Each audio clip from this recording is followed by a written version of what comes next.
Well, I don't have a whole lot of sermons left between now and the end of September. And so I've been kind of thinking about, well, what should they be? And so what I'm going to do this week and next week is just share a couple of Bible stories with you. You've probably heard them before.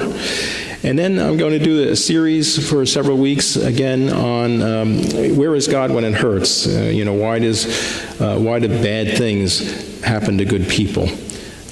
So you can look forward to that. I never liked the story of Abraham and Isaac. Does anybody like that story?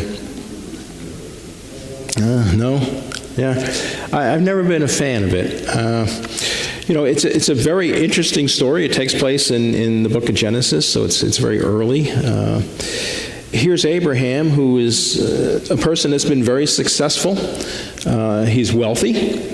And he is kind of concerned because he doesn't have any children, he doesn't have an heir, and he would really like to have an heir, somebody to take over the business when he's no longer able to do it.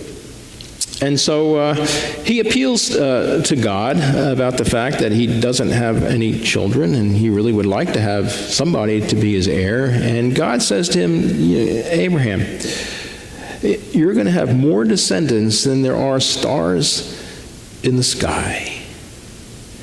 And so Abraham was pretty encouraged by that. He had a good relationship with God. Apparently, he had the kind of relationship where he could actually talk to God. And when he looked up at night at the sky and he saw all the stars, he thought, wow, I'm going to have that many descendants. I won't, there won't be enough to split up between my heirs with all of them. So he was very hopeful that, in fact, God would grant him at least a child. Years passed, not months and not weeks, but years passed. And finally now Sarah, Abraham's wife, is 76 years old, and Abraham is 86 years old. And they're talking maybe about this thing one evening, maybe after dinner, maybe during dinner, and they say, we really do need to have an heir. We're getting pretty old.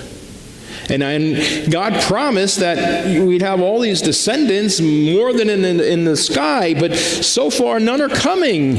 Maybe we misunderstood. Maybe we didn't quite get what God was saying. Maybe it was just some sort of a metaphor. He didn't really mean it physically, and so maybe we need to help God out a little bit.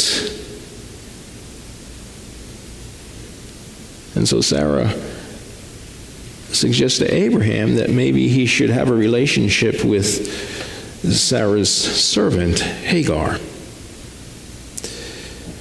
And so Abraham does that, and Ishmael arrives. Well, Abraham loved Ishmael. It was his only son, his only child. And he really got to know Ishmael, and he would play with Ishmael. He did all the things that a dad would do with their child, and years passed, more years passed. And God told Abraham, you're going to be the father of many nations. When God told Abraham that, Abraham was now 99 years old. And Abraham said, really, God? I'm going to be the father of many nations? I'm 99 years old. Sarah is 89 years old. We've already got a child, Ishmael. I love Ishmael. Ishmael and I have a great relationship. I love playing with him. Let him be the heir. I don't need any more descendants. I've got one. Let it be Ishmael. And God said, no. It's not going to be Ishmael. You're going to have another child next year. And Abraham's thinking, next year, I'll be 100 years old. And Abraham laughed. Really, God? Well, sometime later, when Sarah was now 90, she overheard the Lord and two angels talking. And they were talking about the fact that Sarah and Abraham would have a child. And Sarah thought to herself, really, Abraham's 100 and I'm 90? Seriously?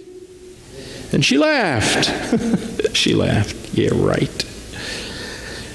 And God said to her, you laughed. And she said, no, I didn't laugh. And he said to her, yeah, you did. You laughed. Well, Abraham and Sarah, at 190 years old, have a child, Isaac. Isaac means he laughs. And Sarah said when Isaac was born, her life was full of laughter. Well, 10 years goes by, and Isaac is now 10, and Abraham is 110. And God speaks to Abraham again. He says to Abraham, I want you to do something for me. I want you to sacrifice Isaac, your only heir.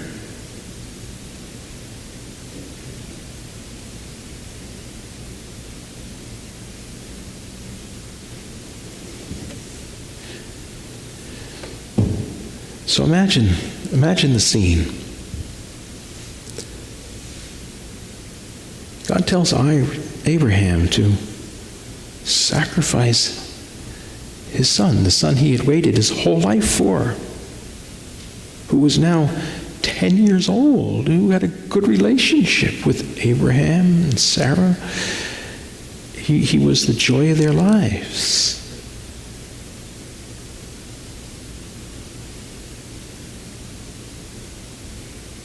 So Abraham, he waits a day, he waits a day. Maybe God will change his mind. Maybe I misunderstood. So he waits a day. Nothing changes.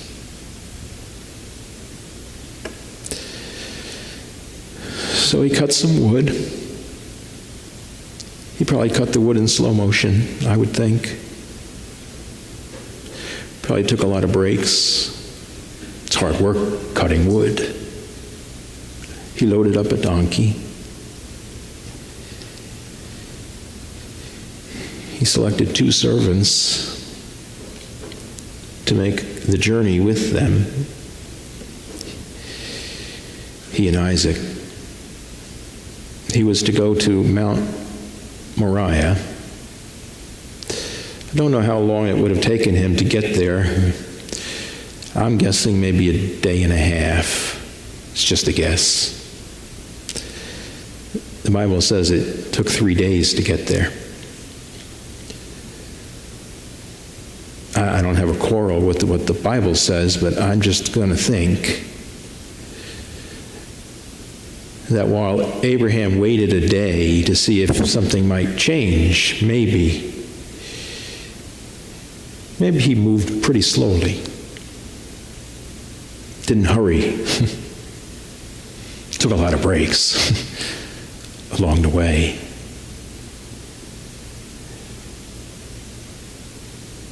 So after 3 days, they arrive at the foot of the mountain. Abraham says to the servants, you stay here.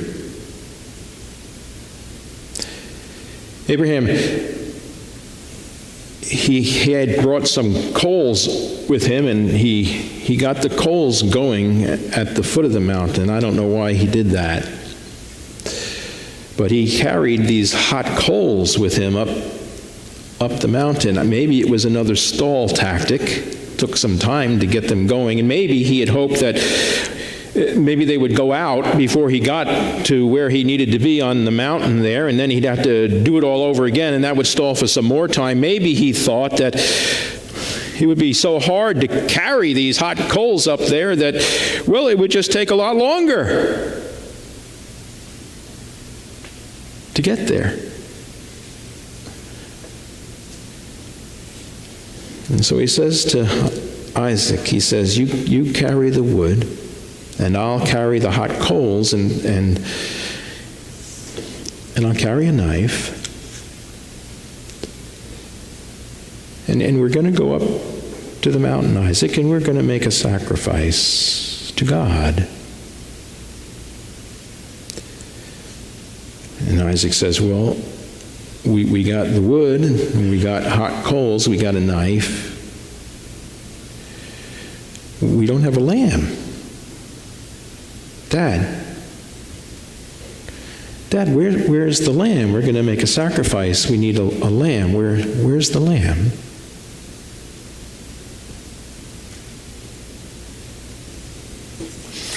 Abraham says, God will provide.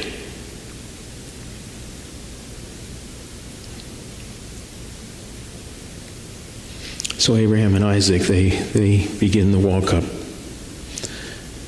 Mount Moriah. The Bible doesn't say how long it took them. I don't know if it took a half an hour, a day. But I'm sure it was a pretty slow journey.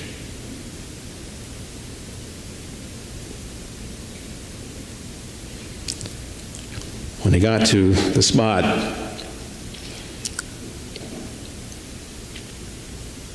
Abraham built an altar. I don't know if he slapdashed an altar together in 20 minutes, or maybe it took him a day. I suspect it took him as long as he could make it take.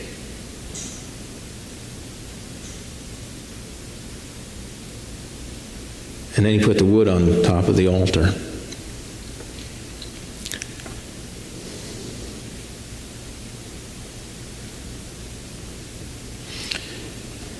And the Bible says Abraham tied Isaac.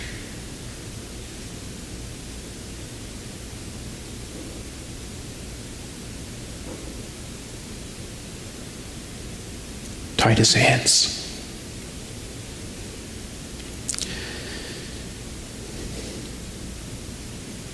Isaac didn't say a word. At least the Bible doesn't report that he said anything.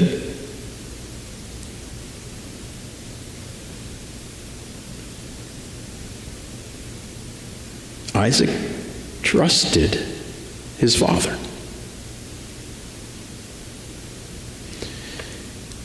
Abraham trusted God.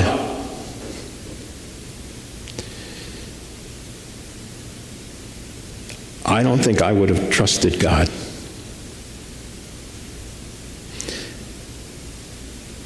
I guess that's why I'm not in the Bible.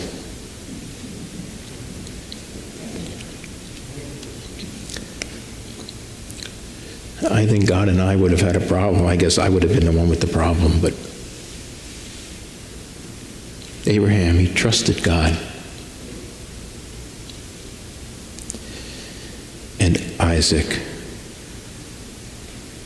trusted his dad.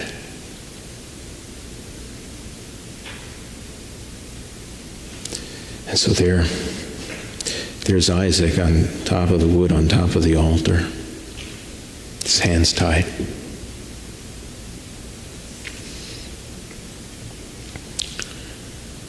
Abraham pulls out the knife.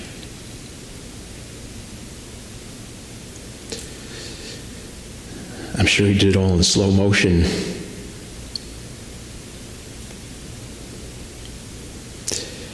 And just when there can be no more stalling, no more delay tactics, when the time had come,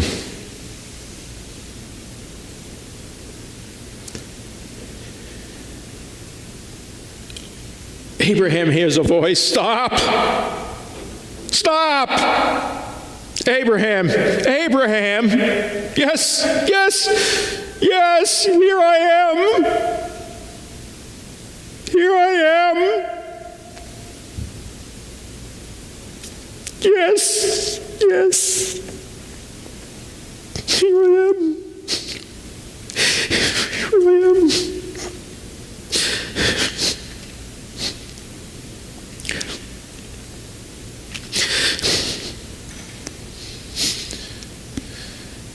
And then he looks.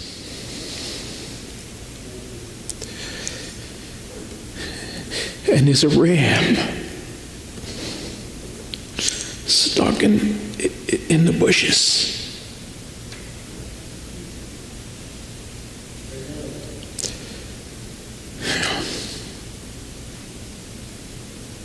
You know, this is a story about trust. It's a story about trust when there really doesn't seem to make sense that there should be any trust at all.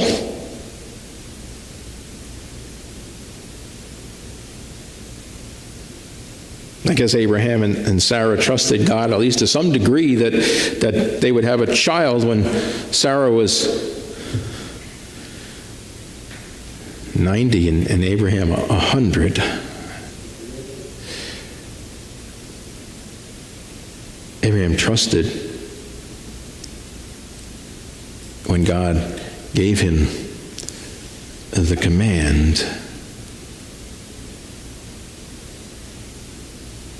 Abraham trusted as he went to carry out what God had told him to do.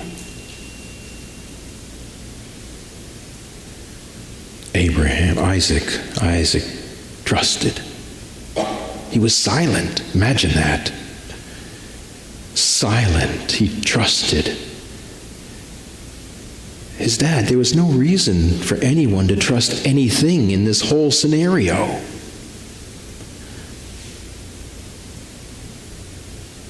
Yet they trusted. And God provided.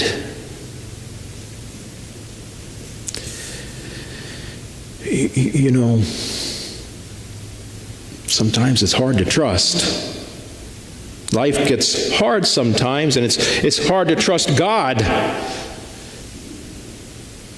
And we wonder if God was really there, if God was really the provider, if God really only wanted the best for us, then, well, how come? How come? How come? How come?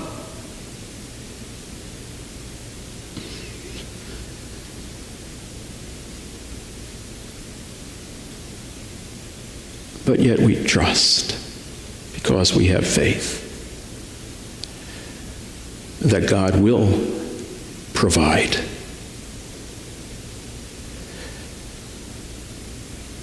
And he always does.